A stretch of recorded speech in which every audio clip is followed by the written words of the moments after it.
এশার নামাজের পরে ছোট্ট একটি দোয়া কয়েকবার নিয়মিত পাঠ করবেন, আল্লাহ আসমান থেকে গায়েবী রিজিক আপনাকে দান করবেন। এই দোয়াটা নবীজি সাল্লাল্লাহু আলাইহি ওয়াসাল্লাম নিজে তার মেয়ে হযরত ফাতেমা রাদিয়াল্লাহু তাআলা আনহাকে জানিয়েছেন।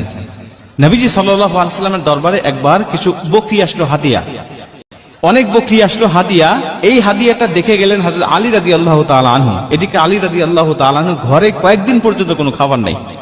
এগুলো দেখে চলে গিয়েছেন বাড়িতে, গিয়ে ফাতেমা রাদিয়াল্লাহু তাআলা আনহাকে ডাক দিয়ে বলছেন, ফাতেমা, আমি দেখে আসলাম নবীজি সাল্লাল্লাহু আলাইহি ওয়াসাল্লামের দরবারে কিছু বকরি হাদিয়া এসেছে, আমাদের ঘরে তো কয়েকদিন খাবার নাই, তুমি যাতা পিষতে পিষতে হাত দিয়ে রক্ত বের হয়, তুমি একটু নবীজির কাছে যাও, গিয়ে বলো সে যেন একটা বকরি আমাদেরকে হাদিয়া দেয়, তাহলে অন্তত আমরা ছেলে সন্তান নিয়ে কয়েকটা দিন অন্তত ভালোভাবে খেতে পারবো, আমাদের ক্ষুধাটা অন্তত নিবারণ করতে পারবো, তুমি চলে যাও তোমার পিতার দরবারে।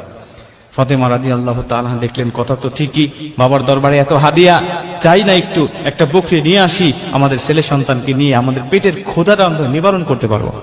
চলে গেলেন, গিয়ে বলছেন, বাবা, আমি শুনলাম আপনার দরবারে অনেক বকরি হাদিয়া এসেছে, একটা বকরি আমাদেরকে দেন, আমরা কয়েকদিন যাবত আজকে অভুক্ত অবস্থায় আছি, আমাদের সন্তান আপনার আদরের নাতি হাসান হোসেন পর্যন্ত না খেয়ে আছে, একটা বকরি হাদিয়া দেন, এটা নিয়ে আমরা একটু তাদের ক্ষুধাটা নিবারণ করতে চাই।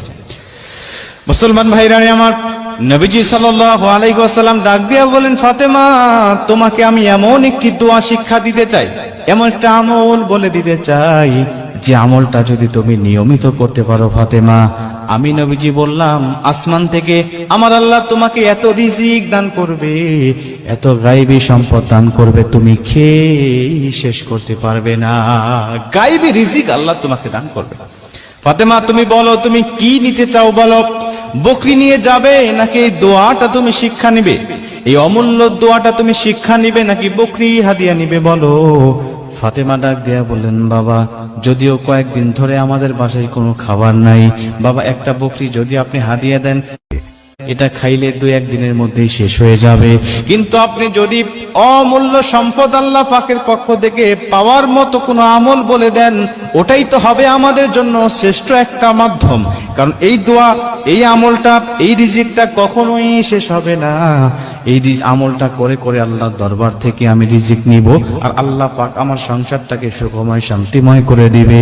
নবীজিকে যখন ফাতেমা রাদিয়াল্লাহু তাআলা আনহা এই কথাটা বললেন, নবীজি সন্তুষ্ট হয়ে গেলেন। ফাতেমা রাদিয়াল্লাহু তাআলা আনহাকে নবীজি ডাক দেয়া বলেন, ফাতেমা, তুমি আসলেই বুদ্ধিমত্তার পরিচয় দিয়েছো, তুমি চলে যাও আলী রাদিয়াল্লাহু তাআলা আনহুকে নিয়ে তুমি নিয়মিত আমলটা করতে থাকো, আমি নবীজি কথা দিলাম তোমাকে আমার আল্লাহ অগণিত রিজিক দান করে দিবে, অগণিত রিজিক আল্লাহ তোমাকে দান করবে। আমলটা কি?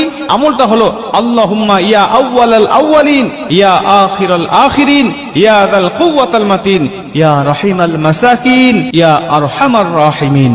এই দোয়াটা তুমি নিয়মিত পাঠ করতে থাকো, আমি নবীজি বলছি কখনো তোমাকে আল্লাহ অভুক্ত অবস্থা রাখবে না।